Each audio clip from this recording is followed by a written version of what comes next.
Welcome to the Hot Fat Guy Club podcast. My name is Alex Frankel. I am the CEO, founder, and chief hot fat guy of the Hot Fat Guy Club. And I have my new friend, Ben, here on the show with me. Ben, how are you today? Welcome to the Hot Fat Guy Club podcast.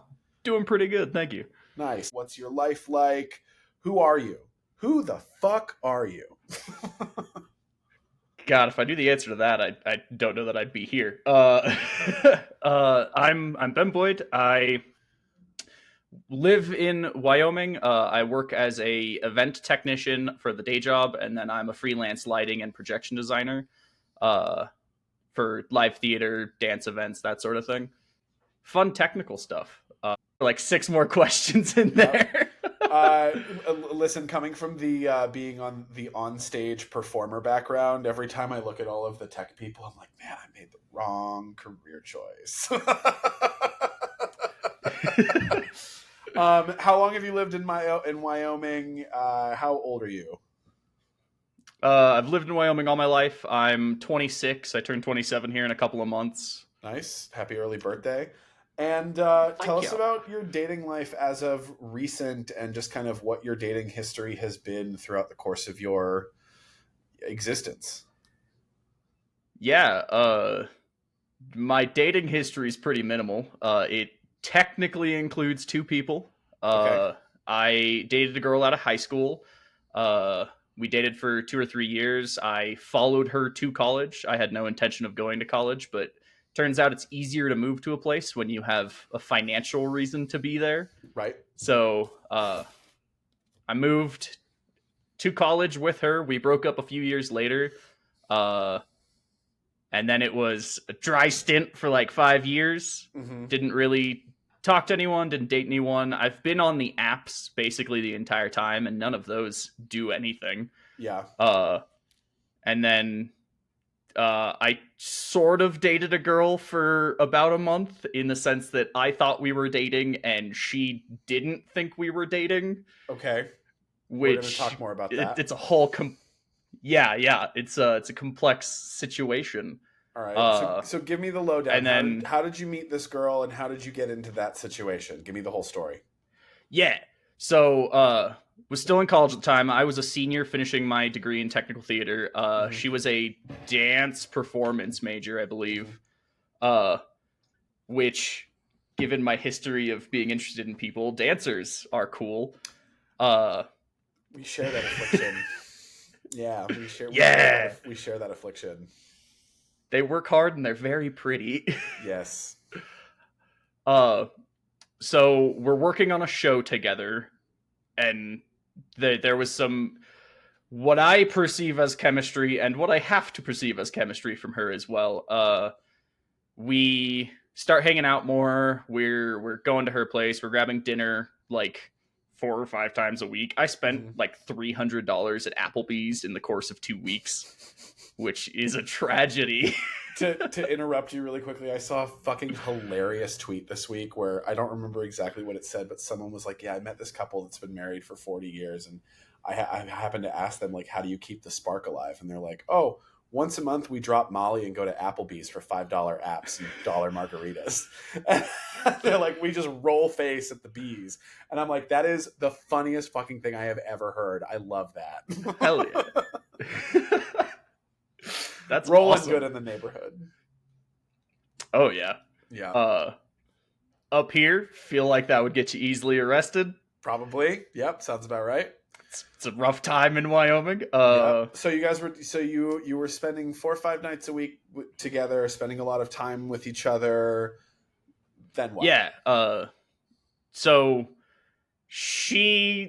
we're at her house one night. We're watching a movie after we did some homework, and we're talking to some people on Discord because this was COVID times, to be fair. It was like 2021-ish.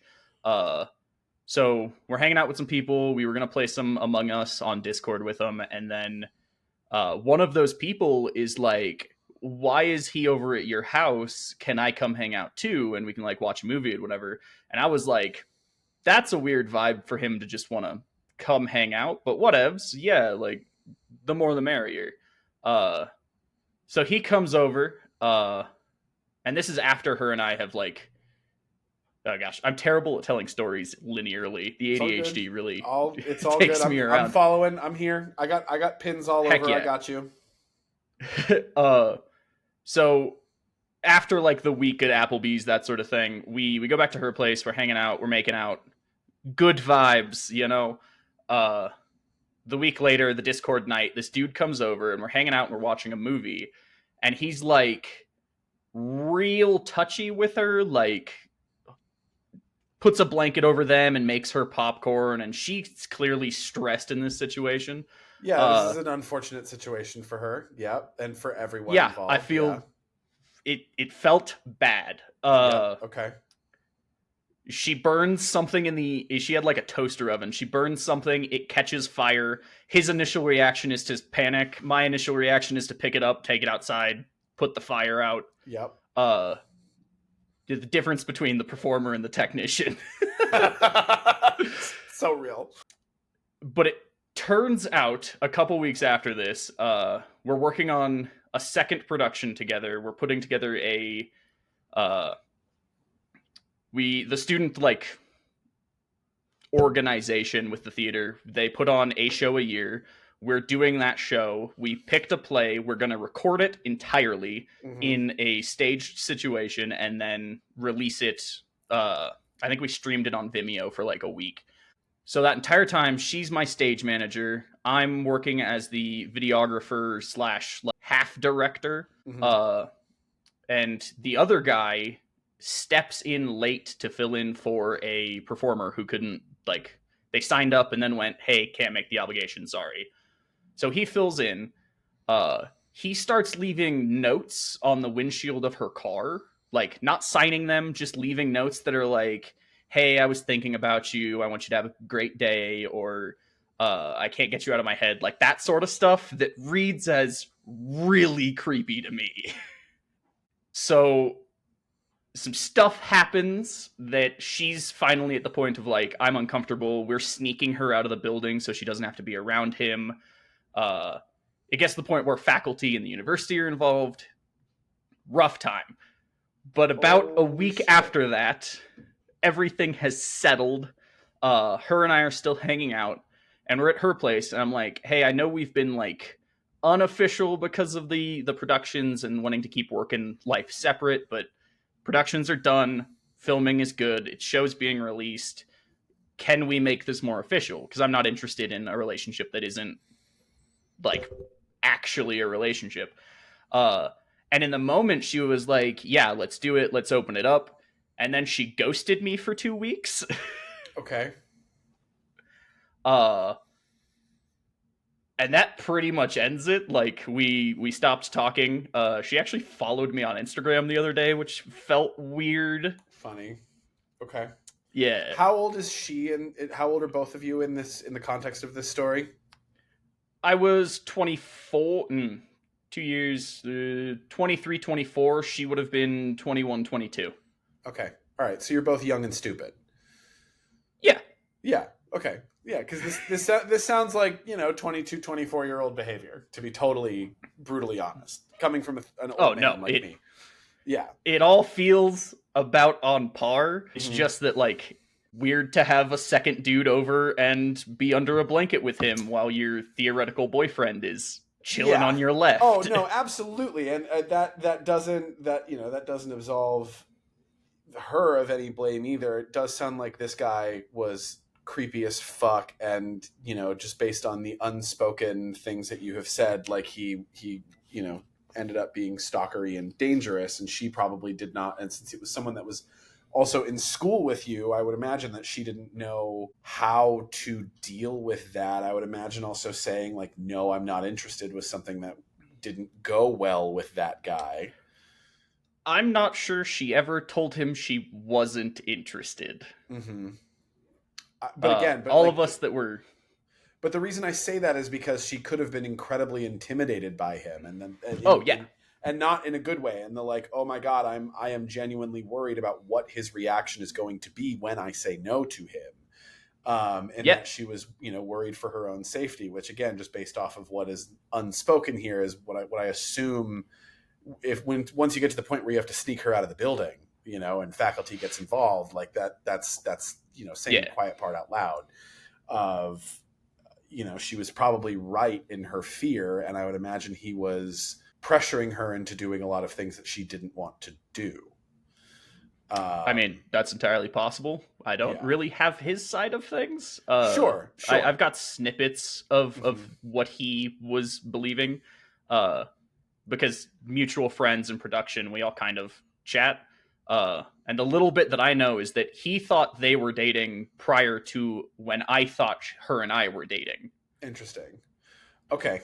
Okay. So communication definitely seems like something that everyone was lacking in this situation for sure. Yes, And that doesn't change the fact that 110%. it feels shitty for you. Like that's a shitty situation for you to be in. And I can imagine in the moment, like only talking about your experience to be like, who the fuck is this other guy when I'm on a date with this person that I think is about to be my girlfriend? Like that sucks. That sucks. That also very much sounds like some 22-year-old bullshit of like, these are the things Yes. that don't happen to you when you're in your 30s, and it is one of the things that, like, when you're 30, that's what all the people who are in their 30s are like, oh, your 30s are so much better than your 20s. That's one of the things that is better.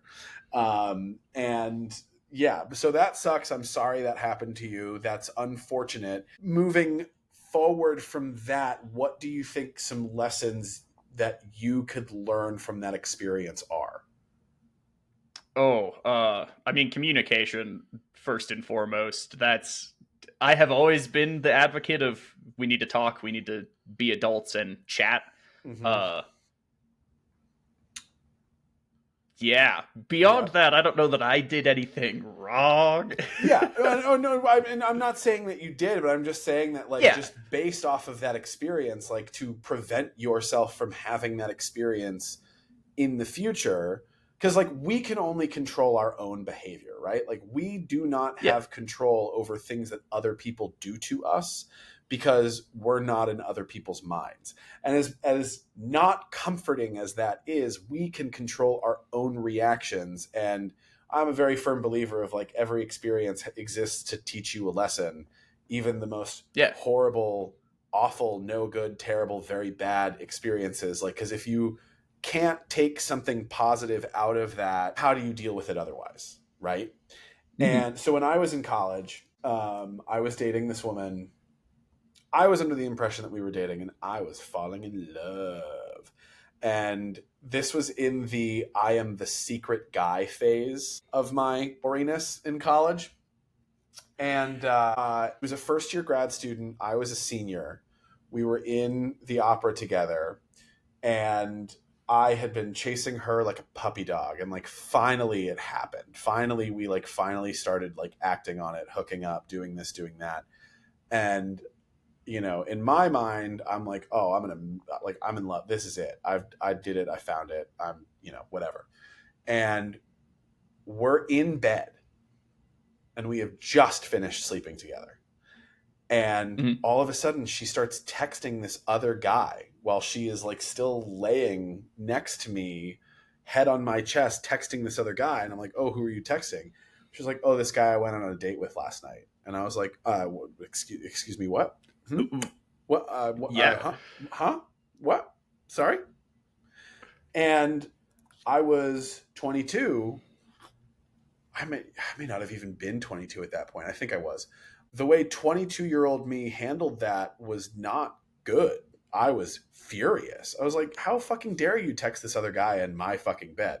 Whereas now I would be like, ooh, show me his dick. Like, like, who is he? When are you gonna go see him? Invite him over. Like, but again, like, you grow, and your everything changes, right? And in that Mhm. moment, that was such a hurtful thing to me, where, like, it made me feel so worthless in that moment. And I'm 22 years old. I don't know any better at the time, and it was really painful, and I took it really personally, and things started to really fall apart after that. And, like, part of the issue was, looking back on that, like, I was not able to very clearly, one, see that I was just fun for her, and there was no hope of a real relationship, and that I did not communicate my wants or needs clearly enough to kind of put us through that filter moment of like, is this actually worth our time and effort?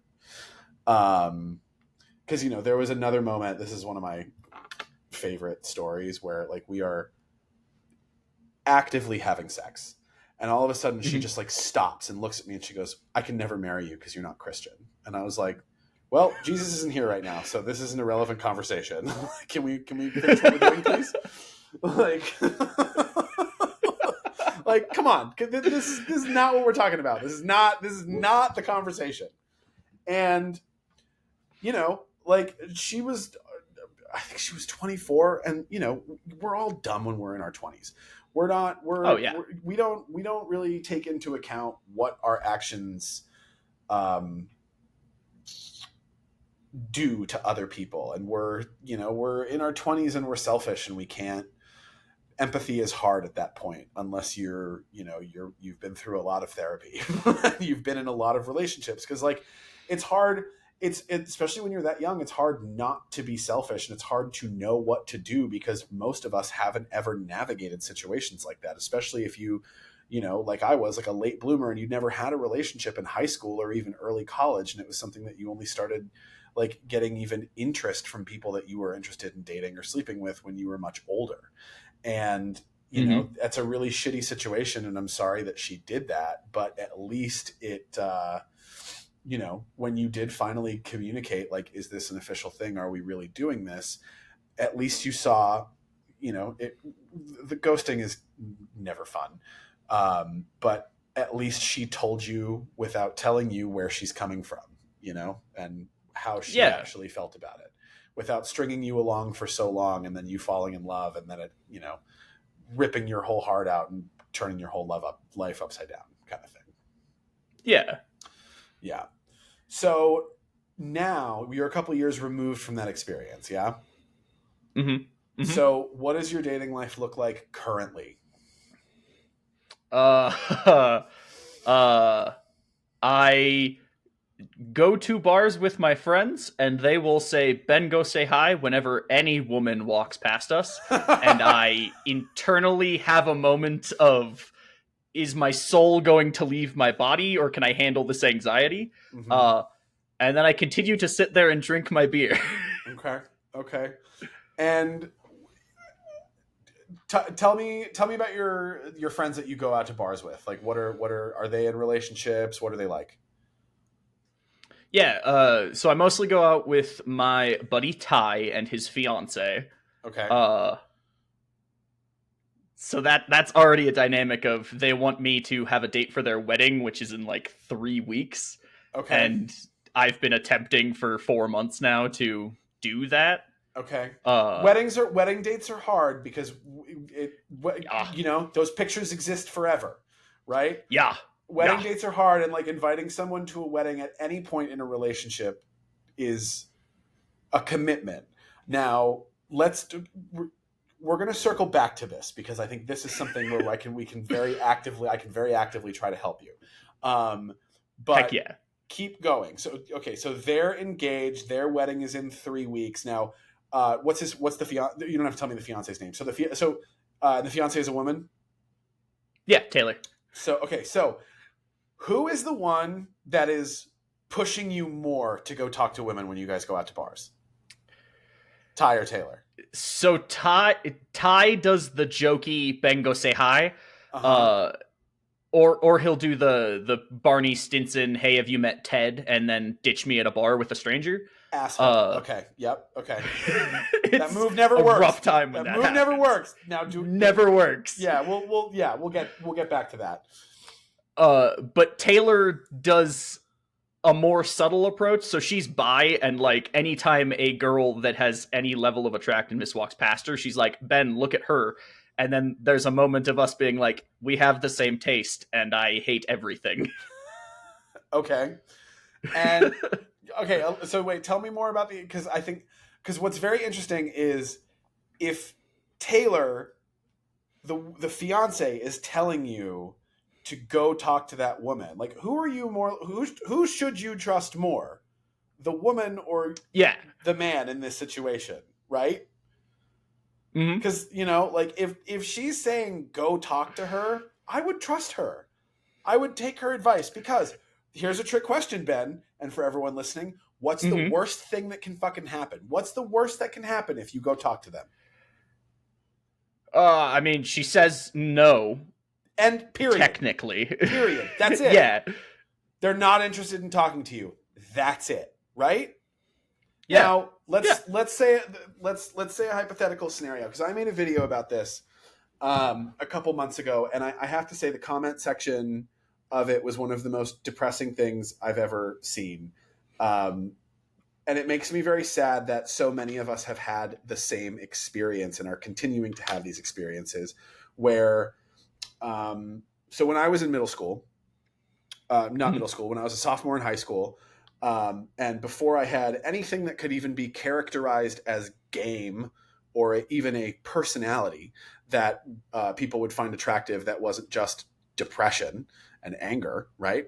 I had a crush, and we ate lunch together in the same like lunch group, and I had a crush on her and had invented this whole future for us in my mind, and had never consulted her about it one time. And the way I asked her out was I sent her a Valentine gram on Valentine's Day, right? And Ooh. dumb mistake number one, right? Mistake number one.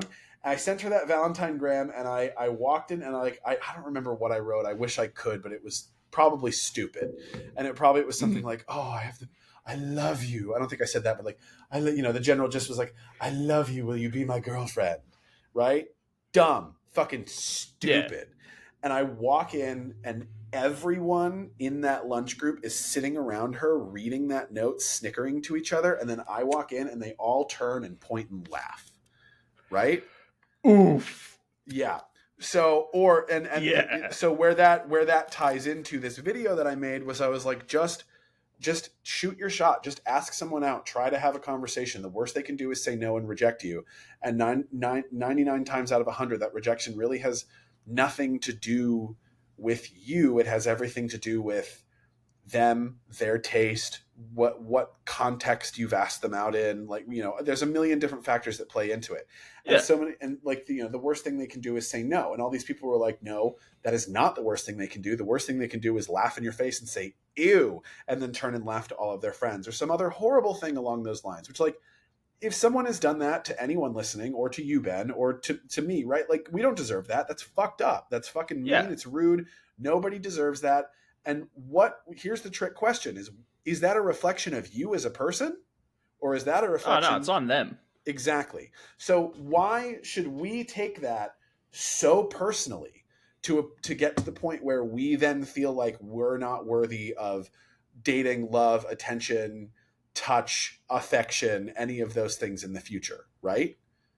So the worst thing that can happen is they say no. And if you do run into someone that says something that is much meaner than no, they are doing, even though it is hurt, we cannot deny that it is hurtful.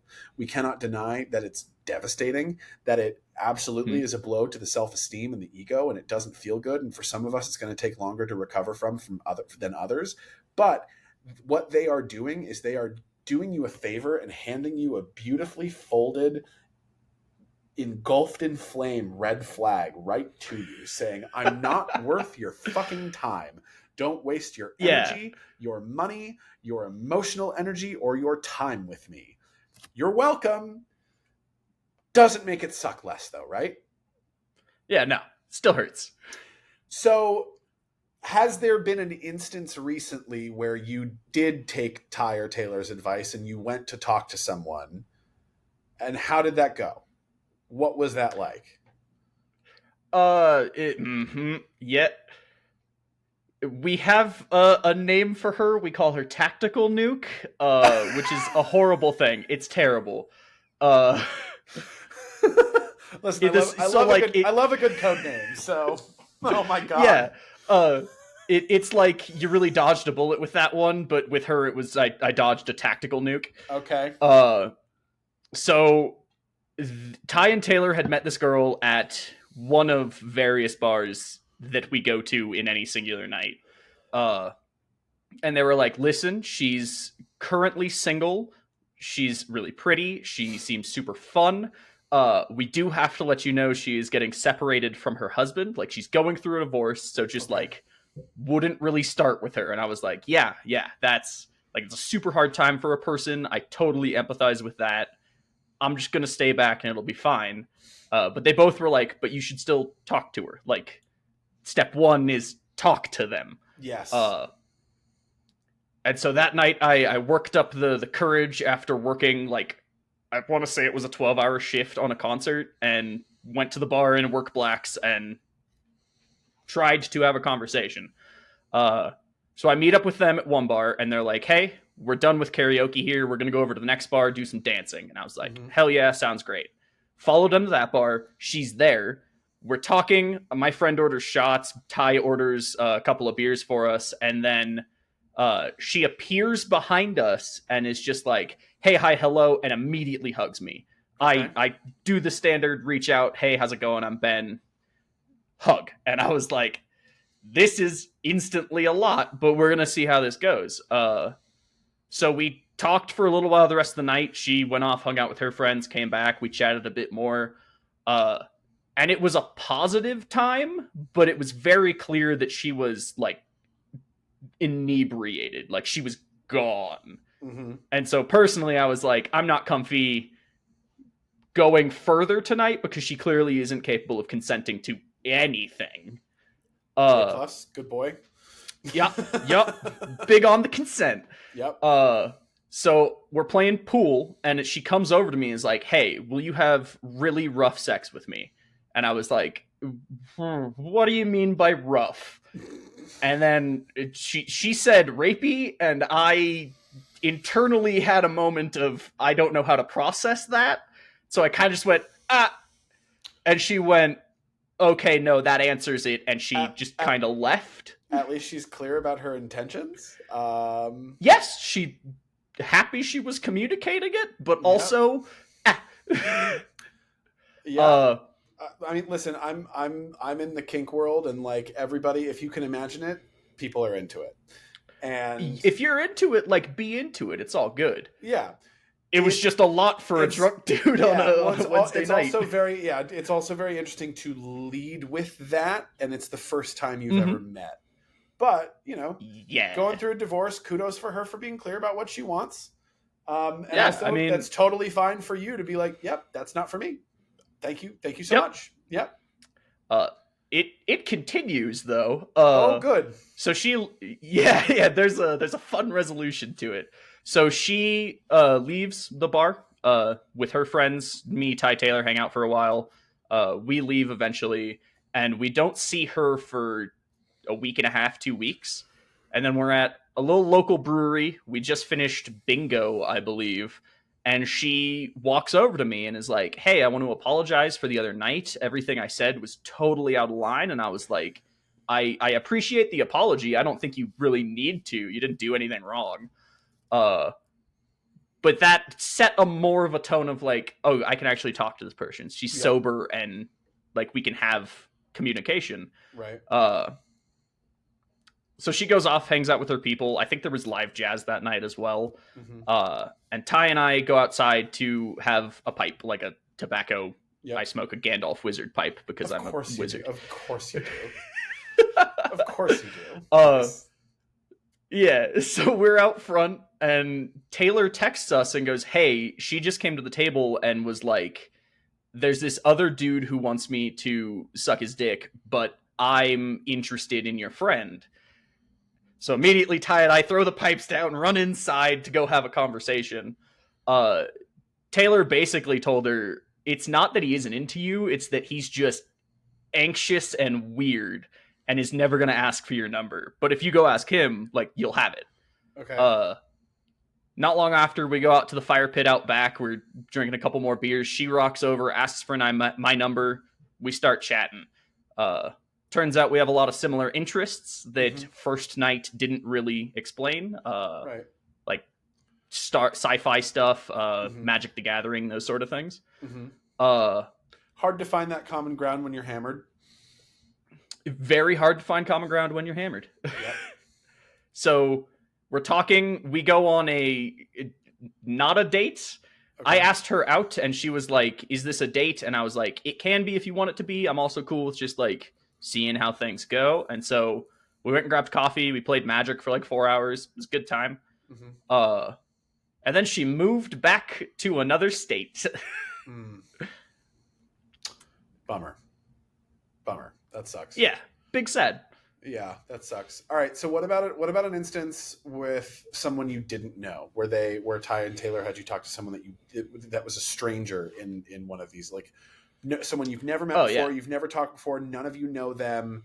You know, you're taking the first step towards having a conversation, establishing a connection. What is that like for you? yeah. Because you did say Happens every now and again. I am gonna call you out on this. It's like I don't feel like I have anything to offer them, and approaching women at bars feels like a scummy thing to do, as though all I want is to get in their pants, which is the opposite of what I seek in an early relationship, especially based on what you told me, and that you are demisexual. You have to have an emotional and Yeah, mental connection with the person before you are physically attracted to them in a sexual way, not in a sexual way, not necessarily in a, oh my God, yeah. you're gorgeous way. So especially the sentence, it's like I don't feel like I have anything to offer them. Why? With that sentence in mind, which you told me when you signed up, Yeah. give me an interaction of someone you've never spoken to before, because I think that is the nitty gritty, the meat and potatoes of what I really want to get to and talk to you about today. Yeah. Both of the occasions I can think of are when Ty did the, "Hey, have you met Ben?" and then he fucked off. So there was a girl, I want to say her name was Ashley. He does the, "Hey, have you met my buddy Ben? Okay, bye." I'm standing there holding a beer, not prepared for him to do that in the slightest. And I'm like, "Hey, hi, I'm Ben. I'm sorry that Ty does this. He's real gung ho about me talking to women." She was like, "It's all good. I'm Ashley." We said hello, and it was like, "Good to meet you." And she walked away. Mm-hmm. And beyond that, I was like, I genuinely don't know what I can say to a person following hello. It's like my whole chest just closes, Okay. and I'm just Okay. kind of like there. All right, so we're gonna play a game. Okay, I got a Yeah, quiz for you. What is the one thing people love to talk about more than anything? themselves. Aha. So, as much as I don't like the "hey, have you met my friend" thing, especially when you then leave them there to hang out to dry, because if you're going to do that, you have to act as the social lubricant in that conversation and help to keep that conversation going. It's a Yeah, total dick move to just be like, "Hey, the two of you talk to each other." It's one thing when you're like hosting a party, right? It's like, "Oh, you should meet yeah, this person." And even then, it's still awkward. But when you're in a hmm, situation with a complete and total stranger, right? So let's say you and Ty go out, it's Friday night. Let's say you and Ty go out tonight and he does that to you, and you get that feeling in the pit of your stomach where you don't know what to say after hello. What can you do to keep that conversation going?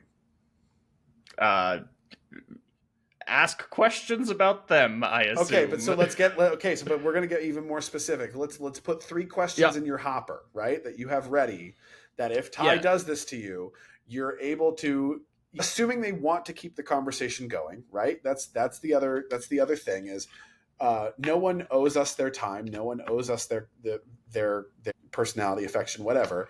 If they choose to continue having a conversation with us or can choose to continue to engage with us, what are things that we can ask to keep that going? So what are three questions that you could ask someone that gives them an opportunity to talk about themselves, or and then like one other trick question that is going to be a gimme that I'm going to give you, mhm. specifically in the situation where Ty sets you up like that. What are three things that you can ask to give them an opening to have a conversation? Even now, brain draws a blank. It's okay. Take your I time. I'm like not your rushing you. hair. Nope. No, cool. Taylor said girls like to talk about their jewelry and shoes Yes. specifically. Okay. Yeah. Good. That's a statement. That's Uh not a question. cool. Hey, I like your shoes. Where you from? Okay. All right. We can. I know I'm being a dick right now, but I'm being a dick on purpose. I love you. No, Uh, yeah, I get you. so okay. So one thing to note when it comes to compliments, um, only compliment things that they have control over. So hair can be Yes. one of those things, right? But like, hey, those glasses are really cool. Who made those? Or oh my god, those pants are awesome. Did you make that? Like whatever.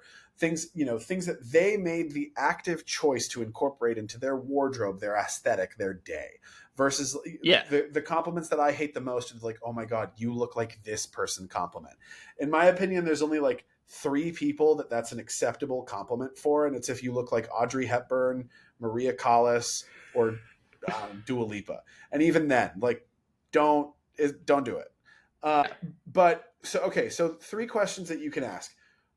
One thing that I really love, it gives a good opportunity just to like let the conversation go anywhere. Is you just met someone. What was the most chaotic part of your day today? Right, that one's easy, and especially it's that opportunity to just like start to inch past surface level. Right. Mm-hmm. The other thing is, you can lead right into, oh my god, my friend's an asshole. I'm so sorry. Hi, I'm Ben. Can I buy you a drink as an I'm sorry for this kind of thing? It's like a cute, like, whatever. And then Yeah. another opportunity to talk about themselves is, I mean, you can even just go with something as stupid as like something as simple as like, what was the best part of your day today? Simple. You don't have to come up with anything brilliant or crazy. You just have to give the opportunity. I've given this speech on every single one of these episodes that I've done so far. But like, I live in New York City. There's 10 million people that live in New York City. I live with my partner. I have a roommate that I love. I have multiple partners that I love. I have tons of friends that I love. My best friend and I talk on the phone all day, every day. I am constantly surrounded by people, and even despite all of that, I am desperately lonely. And we are Yeah. all surrounded by people. Even in a city of 10 million people, we're all desperately lonely. We're all desperate to connect with other people. Not everyone is going to want to connect with us, but for the most part, we are humans. We need other people. We are all desperate for connection. We are all desperate to feel like we matter. We're all desperate to be loved. We're all desperate to feel like we belong. And if we can bring that feeling to other people and give them the opportunity to feel seen, to feel loved, then that's going to make a huge fucking difference, right? And so while not everyone is going to want to talk to you, there will be opportunities where people are really open to having those conversations. So the other, my ace in the hole for you, whenever Ty does this, is your best move is make fun of Ty. All right. Okay? And be like, oh god, my idiot friend watched too much How I Met Your Mother, and that show aged incredibly poorly, and he seems to think that this is gonna work. So I'm so sorry. Can I buy you a drink as an whatever?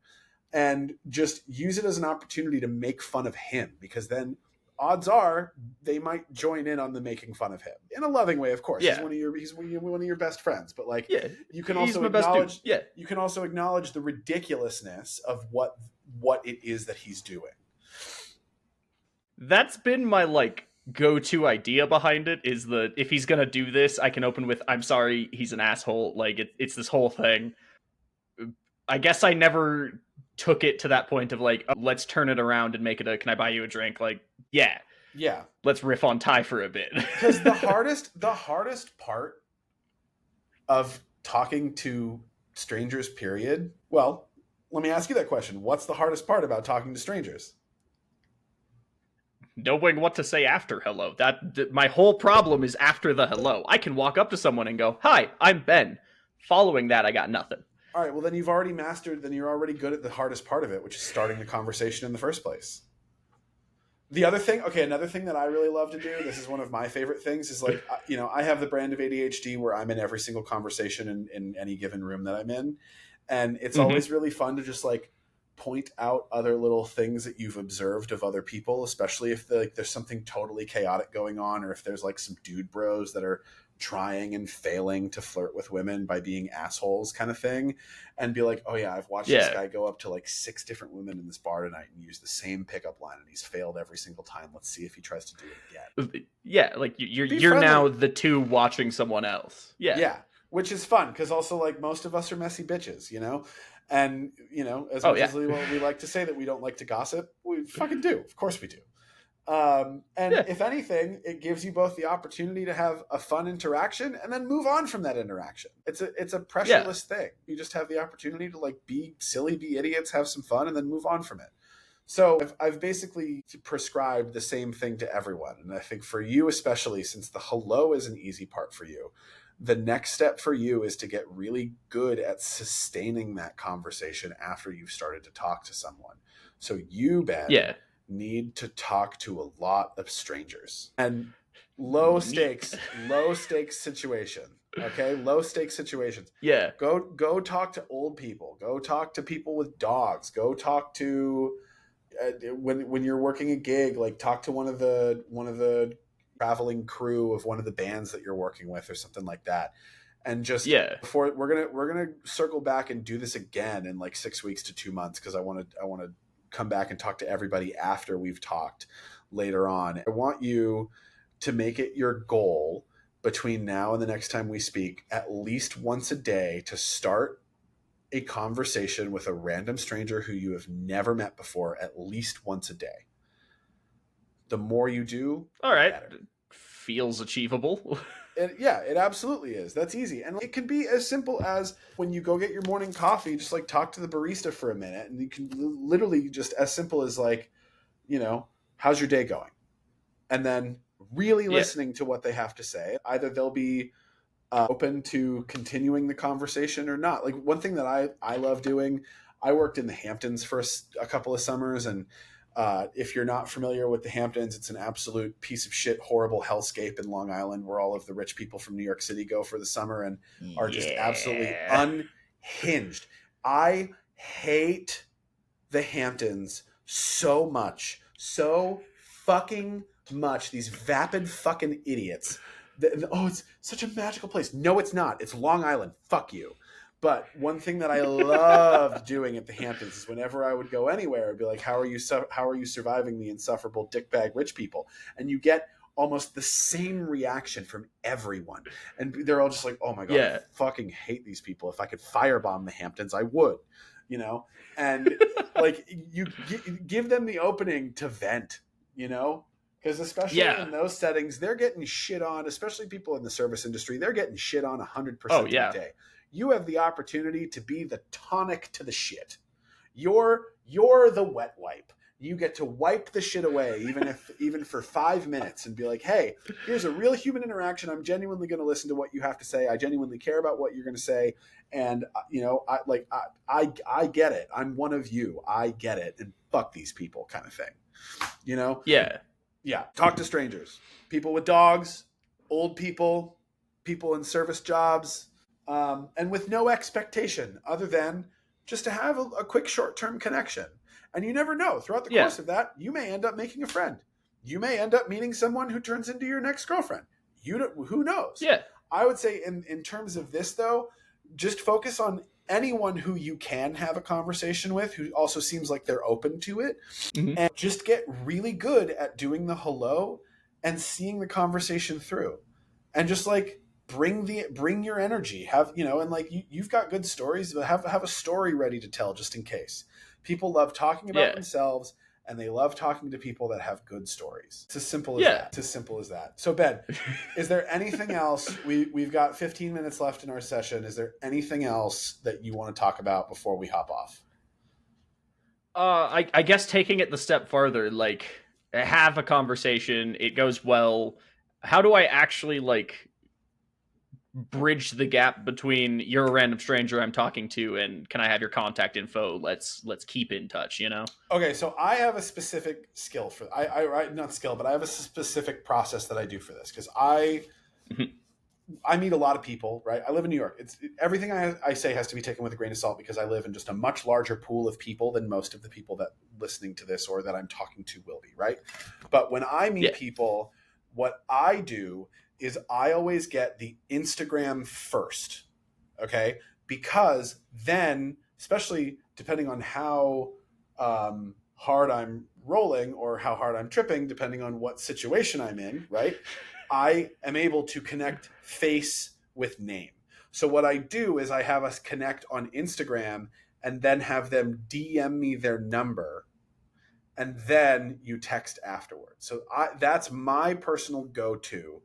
It's not for everybody, but that is one way that I like to do that. And then I think just be as clear as possible with your intentions, because I would also imagine that like ambiguity is never fun for anybody. Just make it clear. Be like, listen, hey, I had a really great time talking to you tonight. You seem really cool. Can I get your number? I'd love an opportunity to get to know you more.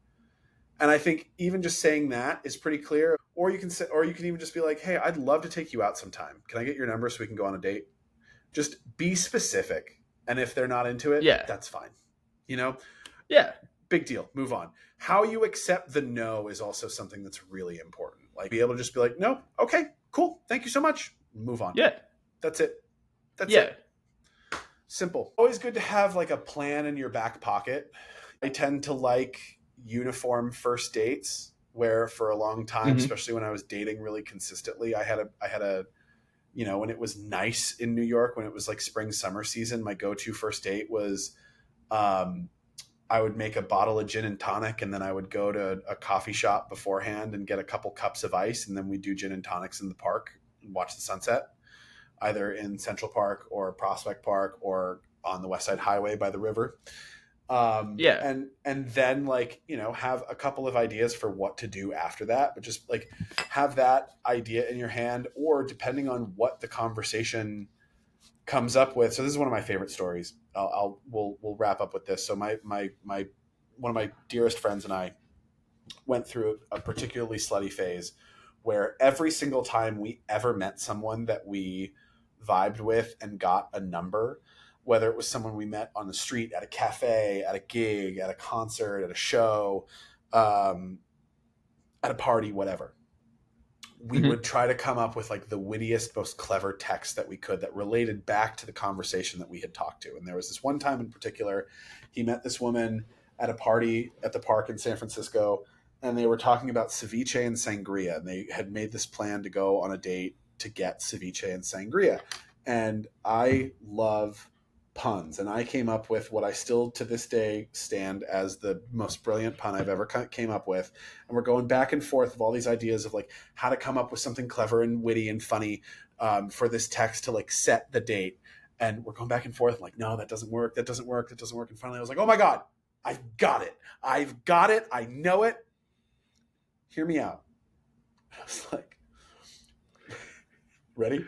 Let's sangria upon a time so we don't change our minds.